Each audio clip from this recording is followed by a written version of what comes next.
नमस्कार, सत श्री अकाल, आदाब। कैसे हैं आप सब? उम्मीद करते बढ़िया होंगे। आज लेकर आए हैं हिस्ट्री, जो कि इम्पोर्टेंट है। एक हिस्ट्री कोई भी एग्जाम दीजिएगा उसमें मिनिमम 5 नंबर पूछता ही पूछता है। मिनिमम 5 नंबर पूछता ही पूछता है। किसी भी एग्जाम में, कोई भी एग्जाम दे लीजिए एसएससी का, उसमें पूछता ही पूछता है। ठीक, आज हम हिस्ट्री का क्वेश्चन आप आज देखें। क्वेश्चन नहीं है आज, मतलब उसी का थ्योरी डिटेल में शॉर्ट नोट से देखेंगे। आइए देखिएगा, लेक्चर चालू करते हैं। देखिए, पहले गवर्नर जनरल एवं वायुसेना देखेंगे। गवर्नर जनरल एवं वायुसेना उस शासनकाल के दौरान महत्वपूर्ण घटनाएं जो हुई थी उसको भी देखें। इस शॉर्ट नोट से आप शॉर्ट नोट्स बनाएंगे, उस अच्छे का शॉर्ट नोट देना है। आगे बैठ ध्यान से सुन लीजिए। ठीक, आइए देखिएगा, वारेन हेस्टिंग का कार्यकाल कब से कब तक था? ये भारत में गवर्नर जनरल एवं वायुसेना था। कब से कब तक? तो 1773 से 1785 तक। ठीक, इसकी कार्यकाल में रेगुलर एक्ट आया। कब आया था? 1773 में। उसके बाद आया पिट्स इंडिया एक्ट 1784 में आया। उसके बाद वर्ष 1774 में रोहिला का युद्ध हुआ था। किसके कार्यकाल में? तो वारेन हेस्टिंग के कार्यकाल में। जब भारत का वायुसराय जब था कौन? Warren Hastings. तो उसी के समय रोहिला का युद्ध हुआ था। कब? 1774 में। वर्ष 1785 से 82 तक प्रथम मराठा युद्ध, और वर्ष 1782 में साल बाई की संधि हुई थी। ठीक, वर्ष वर्ष 1780 और 84 की दूसरा मैसूर युद्ध भी हुआ था। दूसरा मैसूर युद्ध कब हुआ था? तो 1780 से 1784 के बीच हुआ था। और जब मैसूर का युद्ध हुआ था तो उसमें कौन वायुसेना था भारत का? तो वारेन हेस्टिंग था। ठीक, उसके बाद देखिएगा, और लाड न लगे किसी भी अंग्रेजों के सामने। लाड ना लगे। लाड का मतलब होता है कि मतलब देवता भगवान को निरूपित करता है, तो इसका लाड न लगे। वरना कार्नवालिस के देखिए, कार्नवालिस के देखिए कार्यकाल कब से था? तो 1786 से 1793 तक कार्नवालिस का कार्यकाल था। तो इसमें देखिएगा, इसके कार्यकाल में तीसरा मैसूर युद्ध हुआ था 1790 से 92 तक।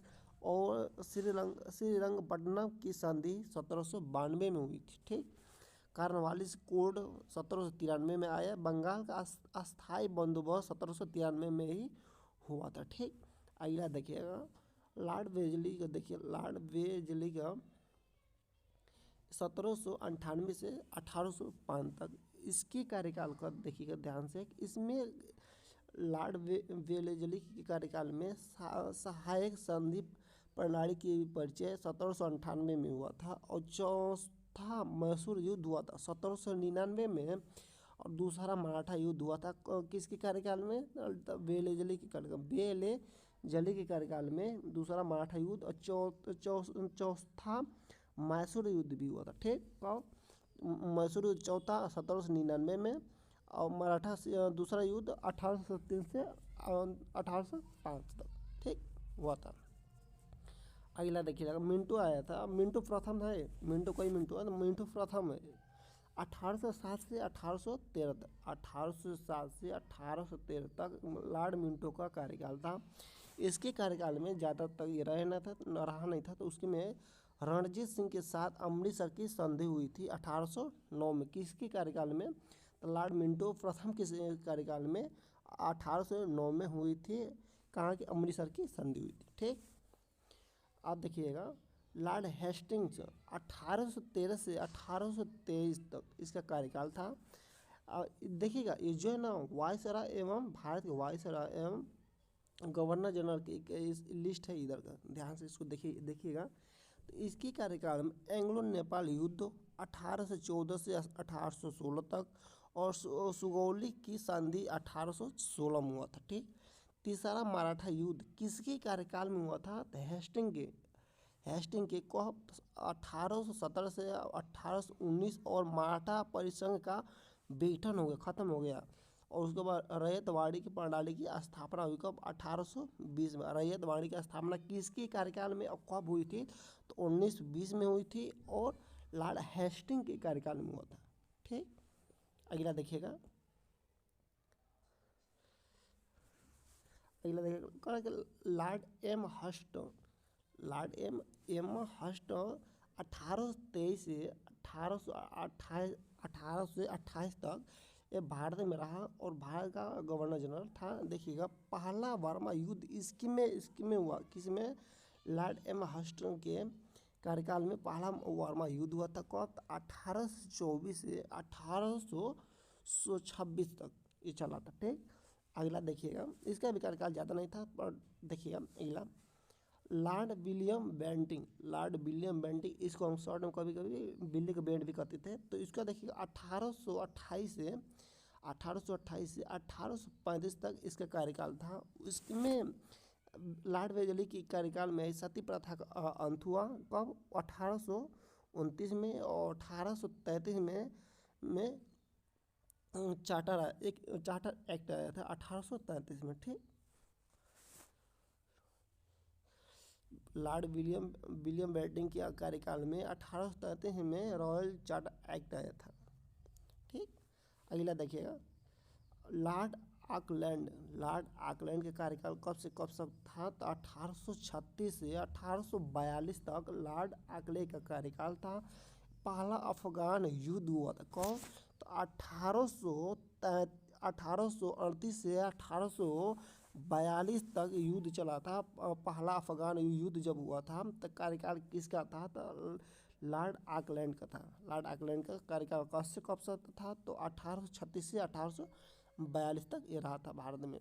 उसके बाद देखिएगा लॉर्ड हार्डिंग फर्स्ट का देखिए कार्यकाल 1844 से 1848 तक ये भारत में रहा था। उसके बाद पहला आंग्ल सिख युद्ध हुआ था। कब? तो 1845 से 1846, और लाहौर की संधि 1846 में ही हुई थी। उसके बाद देखिएगा कन्या भ्रूण हत्या का उन्मूलन खत्म हुआ था। जो पहले जो महिला जो बच्ची होती थी, जो महिलाएं होती थी, उनको पेट में क्या हुआ था?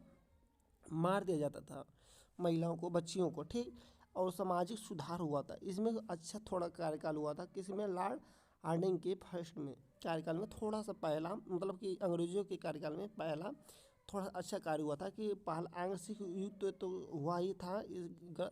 और उसके बाद कन्या जो भ्रूण मतलब बच्चे जो थे पेट में ही मार दिया जाता था, उनको खत्म हुआ था और सामाजिक सुधार व्यवस्था हुई थी। ठीक, अगला देखिएगा लॉर्ड डलहौजी का कार्यकाल कब से कब तक? 1848 से 1856 तक था।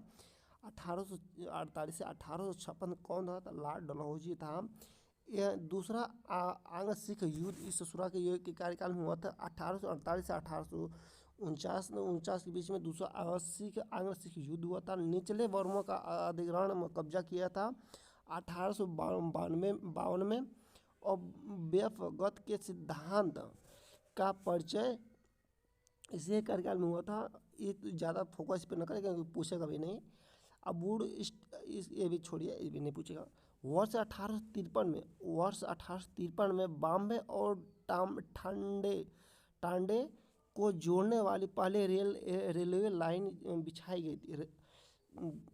डलहौजी के कार्यकाल में 1853 बॉम्बे और टांडे को जोड़ने वाले पहले रेलवे लाइन बिछाई गई थी। यानी भारत में पहली बार रेलवे लाइन कब चली थी? तो 1853 में। किसके कार्यकाल में? तो लॉर्ड डलहौजी के। और कहाँ? तो बॉम्बे से ठाणे नहीं, थाने के बीच में चली थी। ठीक, अगला देखिएगा इसका कार्यकाल।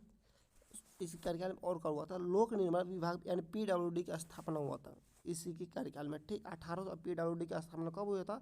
तो 1853 में। ठीक, अगला देखिएगा लॉर्ड कैनिंग 1856 से 1862। लॉर्ड कैनिंग के कार्यकाल कब से कब तक था? तो 1856 से 1862 तक था। वर्ष 1857 का विद्रोह इसी में हुआ था। किसके कार्यकाल? कैनिंग के कार्यकाल में। और वर्ष 1857 में कलकत्ता, मद्रास, बॉम्बे में तीनों विश्वविद्यालय की स्थापना हुआ था। और ईस्ट इंडिया कंपनी का उन्मूलन यानी समाप्ति हुआ। और भारत सरकार अधिनियम 1858 का परीक्षक नियंत्रण हुआ था। ठीक, ईस्ट इंडिया कंपनी का खत्म हुआ और भारत सरकार का अधिनियम 1858 का चालू हो गया था। ठीक, उसके बाद देखिएगा इसी में 1861 का भारतीय परिषद का अधिनियम आया। ठीक, उसके बाद देखिए 1864 से 1869 में लॉर्ड जॉन लॉरेंस का कार्यकाल था। लॉर्ड जॉन लॉरेंस का कार्यकाल 1864 से 1869 तक था। इसके कार्यकाल में भूटान का युद्ध हुआ था। भूटान का युद्ध कब हुआ था? तो 1865 में हुआ था। और इसी के कार्यकाल में कलकत्ता, बॉम्बे, मद्रास में उच्च न्यायालय की स्थापना हुआ था 1865 में। 1865 में ध्यान से देखिए, पूछा क्वेश्चन, कलकत्ता, बॉम्बे, मद्रास में हाई कोर्ट का स्थापना हुआ था। ठीक, अगला देखिएगा, बोला कि लॉर्ड लिटन 1876 से 1880। लॉर्ड लिटन का कार्यकाल कब से कब तक था? तो 1876 से 1880 तक इसका कार्यकाल था। इसके कार्यकाल में क्या हुआ था? देखिए, वन कूलर प्रेस एक्ट आया था कब? 1878 में आया था। शस्त्र अधिनियम 1878 में ही आया। दूसरा अफगान युद्ध भी 1878 से 1880 तक चला था। और क्वीन विक्टोरिया के कैसर ए हिंद या भारत के सामग्री की उपाधि धारण की थी। ठीक, कब की थी? तो ये 1880 में की थी, लिटन के कार्यकाल में। उसके बाद देखिएगा, लॉर्ड रिपन, इसका कार्यकाल का कब से कब तक था? 1880 से 1884 तक। लॉर्ड रिपन का कार्यकाल कब से कब तक था? तो 1880 से 1884 तक था। इसमें देखिएगा, वारंकुलर प्रेस एक्ट निरसन 1862 में। वारंकुलर एक्ट अधिनियम है कब? 1882 में। पहला कारखाना अधिनियम 1881 में। अस्थाई स्वशासन का सरकार मतलब बना कब? 1882 में। और इलवर्ट्स बिल विवाद 1883 से 1884 तक था। और शिक्षा पर हंटर का आयोग आया था एसएससी में पूछा था कि हंटर कमीशन का संबंध किससे था? तो शिक्षा से था, शिक्षा से। कब आया था? तो 1882 में। किसकी कार्यकाल में? तो लॉर्ड रिपन के कार्यकाल में। ठीक, अगला देखिएगा, अगला बोला कि लॉर्ड डफरिन का कार्यकाल कब से कब तक था? तो इस सूरा का कार्यकाल 1884 से 1888 तक था। इसके कार्यकाल में तीसरा बर्मा युद्ध हुआ था। तीसरा बर्मा युद्ध कब हुआ था? तो 1885 से 1886 तक चला था। भारतीय राष्ट्रीय कांग्रेस की स्थापना 1885 में ही हुआ था। ठीक, अगला देखिए, लॉर्ड लैंसडाउन 1888 से 1894 तक इसका कार्यकाल था। कारखाना अधिनियम 1891 में आया। किसके कार्यकाल में कारखाना अधिनियम आया था? तो लॉर्ड लैंसडाउन के कार्यकाल में हुआ था। भारतीय परिषद अधिनियम 1892 में आया था। और डुरंड आयोग की स्थापना 1893 में हुआ था। ठीक, अब आगे देखिएगा, इसको रिवीजन के पर्पज से देखिए, शॉर्ट नोट्स है, थ्योरी नहीं है, शॉर्ट नोट्स के जो एक बार पढ़ चुके हैं उसको देखिए, वो देख सकते हैं। या नहीं भी पढ़े तो इससे काम हो जाएगा, बस ध्यान से आप देखिएगा। लॉर्ड कर्जन का कार्यकाल कब से कब तक है? तो 1899 से 1905 तक कर्जन का कार्यकाल था। कर्जन के कार्यकाल में पुलिस आयोग की नियुक्ति हुई थी 1902 में। और विश्वविद्यालय आयोग की नियुक्ति 1902 में ही हुआ था। अब भारतीय विश्वविद्यालय अधिनियम 1904 में आया था। अब बंगाल विभाजन 1905 में हुआ था। ठीक, उसके बाद देखिएगा, लॉर्ड मिंटो का कार्यकाल देखिए, सेकेंड लॉर्ड मिंटो सेकेंड है। 1905 से 1910 तक इसका कार्यकाल था। जब बंगाल विभाजन हुआ था, स्वदेश आंदोलन चलाया गया था। कहाँ कब तक से कब तक? 1905 से 1911 तक। ठीक, सूरत अधिवेशन में कांग्रेस का विभाजन हुआ था। सूरत में सूरत का जब अधिवेशन हुआ था तो उसमें कांग्रेस के नरम दल और गरम दल में विभाजन हो गया था। कब? तो 1907 में हुआ था। और मुस्लिम लीग की उसी में स्थापना हुआ था। कब? 1906 में। और मार्ले मिंटो सुधार अधिनियम कब आया था? 1909 में आया। मार्ले मिंटो सुधार अधिनियम कब आया? तो 1909 में आया था। ठीक, आगे देखिएगा, बोला कि लॉर्ड हार्डिंग सेकेंड का कार्यकाल कब से कब तक था? 1910 से 1916 तक इसका कार्यकाल था। इसके कार्यकाल में क्या हुआ था? तो बंगाल विभाजन रद्द कर दिया गया था 1911 में। और कलकत्ता से दिल्ली राजधानी स्थानांतरण किया गया था कब? 1911 में। पूछा हुआ क्वेश्चन है कि कलकत्ता से दिल्ली राजधानी कब हुई थी? तो 1911 में हुई थी। किसके कार्यकाल में हुआ? तो हार्डिंग सेकेंड के कार्यकाल में। ठीक, आगे देखिएगा, आगे बोला कि हिंदू महासभा की स्थापना कब हुआ था? तो 1915 में। हिंदू महासभा की स्थापना कब हुआ था?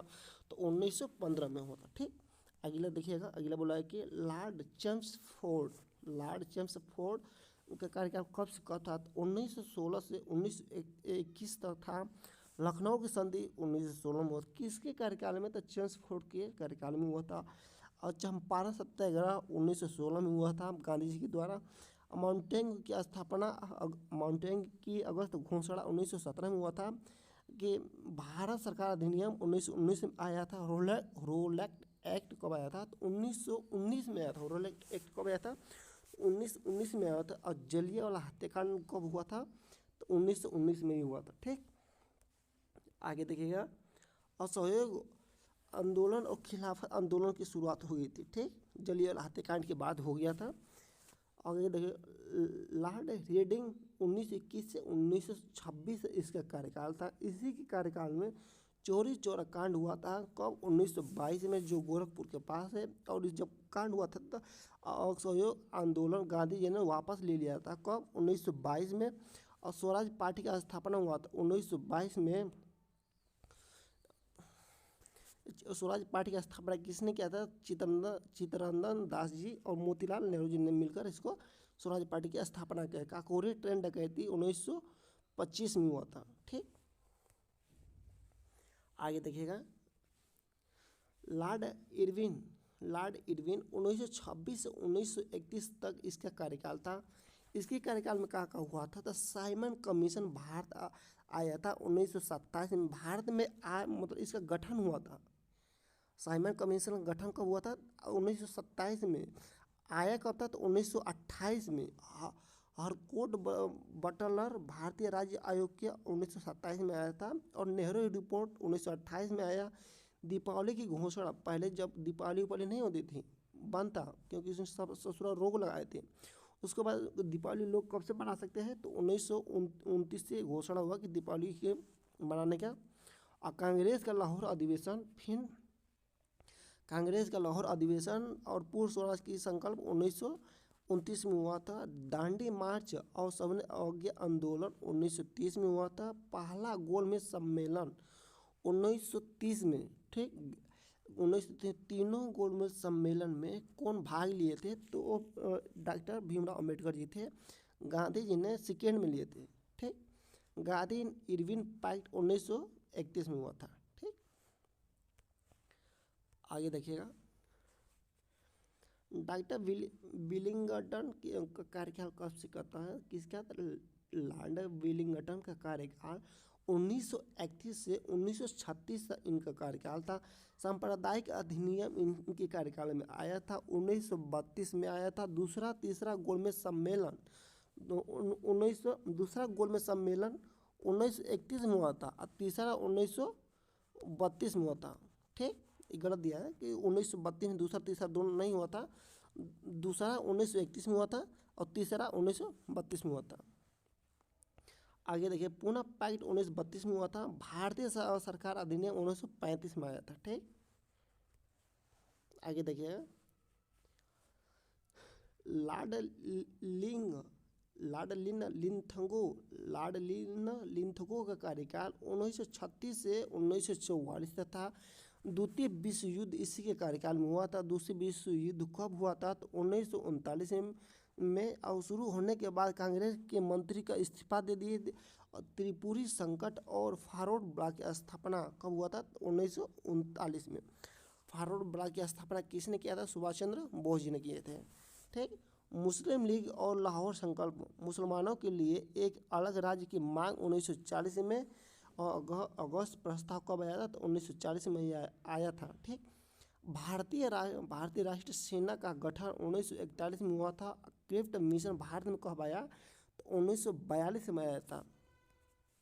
आगे देखिएगा, आगे बोला कि भारत छोड़ो आंदोलन 1942 में आया था। इसी में गांधी जी ने कहा था करो अमरो का नारा दिए थे। ठीक, करो मरो जब नारा दिए थे तो उसमें जो डॉक्टर अम्बेडकर जी का हाथ हुए तो इसी पे नाराज हुए थे। जब आज़ादी के लिए जब यही करना था खून, तो पहले करना चाहिए। जो लोग इतना मतलब कि हानियाँ हुई जिन लोगों की, इतने जो हम लोग सजा सोए, ये पहले ख़त्म हो गया होता। तो आपने ये सब अब किए। आगे देखिएगा, लॉर्ड बैवेल का कार्यकाल 1944 से 1947 तक था। लॉर्ड बैवेल का कार्यकाल 1944 से 1947 तक था। श्री राजगोपालाचारी जी के CR फार्मूला 1944 में आया था। बैवेल योजना का शिमला सम्मेलन 1942 में हुआ था। याद रखिएगा कि श्री राजगोपाल जी का जो फार्मूला आया था कब आया था, तो 1944 में। बैवेल योजना या शिमला सम्मेलन कब हुआ था, तो 1942 में। कैबिनेट मिशन 1946 में भारत में आया था। प्रत्यक्ष कार्रवाई दिवस 1946 में मनाया गया। और अगला देखिए कब बोला है कि अगला कि क्लीमेंट एटली द्वारा भारत में ब्रिटिश शासन की समाप्ति की घोषणा हो गई थी। ठीक, आगे देखिएगा, लॉर्ड माउंटबेटन 1947 से 1948 से थे। इनके जून 3 प्लान 1947 में आया था। और देखिए, रेडक्लिफ आयोग 1947 में ही आया। भारत को स्वतंत्रता 15 अगस्त 1947 को हो गई। और चक्रवर्ती राजगोपालाचारी जी 1948 से 1950 थे। और इनके कार्यकाल में भारत के अंतिम गवर्नर जनरल और प्रथम भारतीय गवर्नर जनरल थे। कौन? चक्रवर्ती राजगोपालाचारी जी थे। वर्ष 1950 में अस्थायी रूप से यह पद गवर्नर जनरल समाप्त हो गया था और भारत आज़ाद हो गया था। ठीक, और यहाँ से सब भारतीय का नियम कानून भारतीय संविधान के अनुसार चलने लगा। ठीक, हिस्ट्री में कुछ सीखने को मिला होगा, कुछ अगर नोट्स पसंद आएगा होगा तो कमेंट करके बताइएगा जरूर। आज वीडियो में इतना ही। Thank you. अगर आगे कौन सी वीडियो चाहिए आपको किस पे, तो कमेंट करके बता सकते हैं। Thank you.